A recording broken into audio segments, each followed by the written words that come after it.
Morning students. In our previous lecture we covered n number of different security issues for online transaction. Today we are going to cover technology solution for that. Protecting internet communications. A packet or a data travels through thousands of routers and server. So the greatest security threats occur at the level of internet communications. Obviously जो data है वो dedicated point to point connection नहीं है कि बहुत ज़्यादा secure रहेगा. Data एक डिफरेंट राउटर्स और सर्वर्स के थ्रू रिसीवर के पास पहुंचता है, तो बहुत ज़्यादा चांसेस हैं हैक वगैरह होने का. तो इसका क्या सॉल्यूशंस है? एनक्रिप्शन और बहुत सारा जो एनक्रिप्शन एल्गोरिदम्स हैं वो आप ऑलरेडी डेटा कम्युनिकेशन और नेटवर्क में कवर कर चुके हैं. एनक्रिप्शन की बात करते हैं. डेटा को साइफर टेक्स्ट में ट्रांसफॉर्म किया जाता है ताकि डेटा और इन्फॉर्मेशन सिक्योर रहे और सिक्योर ट्रांसमिशन हो सके. साइफर टेक्स्ट डेटा को एनक्रिप्ट किया जाए ताकि उसे और कोई रीड ना कर पाए. ओनली सेंडर और रिसीवर ही रीड कर सके की, जिस की को यूज़ करके प्लेन टेक्स्ट को साइफर टेक्स्ट में ट्रांसफॉर्म किया जाता है. Substitution cipher. Every occurrence of given letter is replaced systematically by another one. Example A को ई से. Transposition cipher. Ordering of a letters in each word is changed in some systematic way. For example, text text को ext में transform कर देंगे. तो different ordering veg हैं जिनको follow किया जाता है. नेक्स्ट, सिमेट्रिक की एनक्रिप्शन, जिसको हम लोग सीक्रेट की भी बोलते हैं. सेंडर और रिसीवर सेम की यूज़ करते हैं एनक्रिप्शन और डिक्रिप्शन ऑफ अ मैसेज के लिए. Data encryption standard. It is developed by national security agency. Uses 56-bit encryption की. Next one is advanced encryption standard. Use 128, 192, 256-bit key encryptions for messages. Next, public key encryption. Public की cryptography में public और private की को use किया जाता है. Owner के पास प्राइवेट की होता है, पब्लिक की वाइड स्प्रेड रहता है. जिस की से एनक्रिप्शन करेंगे सेम की से डिक्रिप्ट नहीं करेंगे मैसेज को. अगर हमको किन्हीं को भेजना है कुछ डॉक्यूमेंट, हम उसको प्राइवेट की से एनक्रिप्ट किए तो जिनको मिलेगा, जो रिसीवर होंगे, वो उसको पब्लिक की से डिक्रिप्ट करके ही मैसेज को पढ़ पाएंगे. Next, public key encryption using digital signatures and hash digest. Public की में सिक्योरिटी मिसिंग रहता है, तो उसको कवर अप करने के लिए डिजिटल सिग्नेचर और हैश डाइजेस्ट का यूज़ किया जाता है. तो बात करते हैं हैश फंक्शन का जो यूज़ किया जाता है. तो पब्लिक की को सिक्योर करने के लिए हैश फंक्शन का यूज़ करके जो ट्रांसफॉर्मेशन होता है that is a fix length number, और काउंट किया जाता है उसमें कितने वंस हैं उस मैसेज में, डिजिटल मैसेज में. नेक्स्ट, डिजिटल सिग्नेचर की बात करें तो इसको हम लोग ई सिग्नेचर भी बोलते हैं. Signed cipher text that can be sent over the internet. It is close parallel to hand written signature. Next, digital envelope. It use symmetric key encryption for large documents but public key encryption for encrypt and send the symmetric key. ये encryption वगैरह जो अभी हम लोग discuss किए symmetric की वगैरह का, और पब्लिक की एनक्रिप्शन को यूज़ करता है digital envelope. Digital certificates and public की इंफ्रास्ट्रक्चर. डिजिटल डॉक्यूमेंट इशू होता है सर्टिफिकेशन अथॉरिटी के थ्रू, जो कि वो थर्ड पार्टी होते हैं, ठीक है। तो जो सिक्योरिटी अथॉरिटी, सर्टिफिकेशन अथॉरिटी जो इशू करती है सर्टिफिकेशन को, उसमें कंपनी का नेम रहेगा, कंपनी का पब्लिक की क्या होगा, digital certificate, serial number, expiry date, issue date, digital signature of certification authority. और सर्टिफिकेशन अथॉरिटी की बात करें तो वो थर्ड पार्टी होते हैं, ट्रस्टेड थर्ड पार्टी। पब्लिक की इंफ्रास्ट्रक्चर, सर्टिफिकेशन अथॉरिटी और digital certificate procedure that are accepted by all the parties. बात करते हैं पीजीपी की, प्रिटी गुड प्राइवेसी, एक सॉफ्टवेयर प्रोग्राम है जो कि यूज़ करते हैं ईमेल पब्लिक की एन्क्रिप्शन को।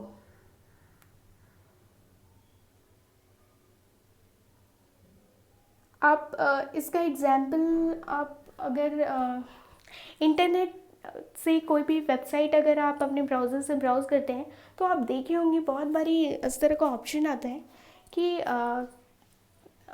It's not secure. अगर आपको प्रोसीड करना है तो प्रोसीड एनीवे का ऑप्शन आता है। वो एक्चुअली वो सारे वेबसाइट्स रहते हैं जो थर्ड पार्टी ऑथेंटिकेशन वो लोग नहीं लिए हुए रहते हैं। तो जनरली जितने थर्ड पार्टी ऑथेंटिकेशन लिए रहते हैं वो सारे वेबसाइट सिक्योर रहते हैं। इसलिए ये साइट जो अनट्रस्टेड होते हैं, इन सब में वही हैक वगैरह होने का चांसेस रहता है। Next, limitations to encryption solutions. Limitation ये है कि सारे टेक्नोलॉजी पार्ट सही कर लिया गया जितना एन्क्रिप्शंस लगाना था, लेकिन जिनको भेज रहे हैं हम तो नहीं देख पा रहे हैं कि वही डेटा रीड कर रहे हैं या नहीं। There will be a chances. तो कभी ऐसा होता है कि लैपटॉप या मोबाइल चोरी हो गया और कोई और उनको एक्सेस कर रहे हैं, आपका प्राइवेट की भी एक्सेस कर रहे हैं, तो जो डेटा भेज रहे हैं उनको नहीं पता है दैट कि ये वही पर्सन नहीं है जिनको भेजा गया है। तो ये लिमिटेशन है। Next, securing channels of communication, जिसमें पहला है सिक्योर सॉकेट लेयर और ट्रांसपोर्ट लेयर सिक्योरिटी, जिसको हम लोग ऑलरेडी कवर कर चुके हैं। अगर हम इसमें देखें तो SSL और TLS में क्लाइंट और सर्वर के बीच में कम्युनिकेशन को सिक्योर करने के लिए यहाँ पे देखिए तो system ID and methods of encryption लगाया गया है। तो ये बेसिकली सिक्योर करता है ब्राउज़र और सर्वर के बीच के कम्युनिकेशन को। नेक्स्ट बात करते हैं वर्चुअल प्राइवेट नेटवर्क की। तो it allowed remote users to securely access internal networks via the internet using point to point tunneling protocol. Point to point ज़्यादा सिक्योर माना जाता है, तो VPN point to point tunneling protocol का use करते हैं। नेक्स्ट बात करते हैं वाईफाई नेटवर्क्स की। तो वाईफाई नेटवर्क्स में भी बहुत बारी हम लोग सुने हैं कि इंफॉर्मेशन हैक हो जाता है अगर उसमें सिक्योरिटी वगैरह नहीं लगाया गया है। तो वाईफाई नेटवर्क को सिक्योर करने के लिए वायरलेस सिक्योरिटी स्टैंडर्ड यूज़ करते हैं, एडवांस एन्क्रिप्शन स्टैंडर्ड का, और CCMP और भी बहुत सारे एडवांस ऑथेंटिकेशन कोड प्रोटोकॉल लगाया जाता है ताकि वाईफाई सिक्योर रहे। Next, protecting networks. आप नेटवर्क्स को कैसे प्रोटेक्ट कर सकते हैं? तो firewall, proxy servers, intrusion detection and prevention system. अब बात करते हैं फायरवॉल की। तो फायरवॉल एक हार्डवेयर भी हो सकता है और सॉफ्टवेयर भी हो सकता है, ठीक है। तो हार्डवेयर और सॉफ्टवेयर जो कि फ़िल्टर करता है पैकेट्स को और प्रिवेंट करता है अनऑथराइज्ड एक्सेस को। जो भी जहाँ से भी आप एक्सेस कर रहे हैं डेटा, आपका फायरवॉल चेक करता है और देखता है कि कहीं वो अनऑथराइज एक्सेस तो नहीं है। अगर फायरवॉल को लगता है कि नहीं ये ऑथराइज्ड है और सही है तो तभी वो एंट्री देगा आपके सिस्टम में, अदरवाइज़ वो एंट्री नहीं देगा। नेक्स्ट बात करते हैं प्रॉक्सी सर्वर की। ये एक सॉफ्टवेयर सर्वर है to limit access of internal client to external internet server. Some proxy act as a server, ठीक है। तो ये एक्चुअली ये इंटरनल नेटवर्क है जहाँ पे बहुत सारे क्लाइंट्स रहेंगे, तो ये बहुत कम ही एक्सेस देगा आपको एक्सटर्नल सर्वर का यूज़ करने के लिए। तो ये इन मिडल प्रॉक्सी सर्वर रहता है जो कि फ़िल्टर आउट करेगा और एक्ट करेगा एज अ फायरवॉल। नेक्स्ट बात करते हैं intrusion detection and prevention systems की। तो intrusion detection system examine network traffic by certain patterns और pre configured rules indicative of attacks, जो कि पहले से ही एग्जामिन किया जा चुका है कि ये पैटर्न्स होते हैं और ये रूल्स हैं। उन सबको मॉनिटरिंग किया जाता है कि कहीं वही पैटर्न आइडेंटिफाई तो नहीं हो रहे हैं जो कि मतलब अटैक करने के लिए यूज़ किए जाते हैं। नेक्स्ट है इंट्रूशन प्रिवेंशन सिस्टम की। तो additionally ability to take steps to prevent and block suspicious activities, तो ये ब्लॉक करने का काम करता है। Next protecting servers and client, servers और क्लाइंट को कैसे प्रोटेक्ट किया जा सकता है।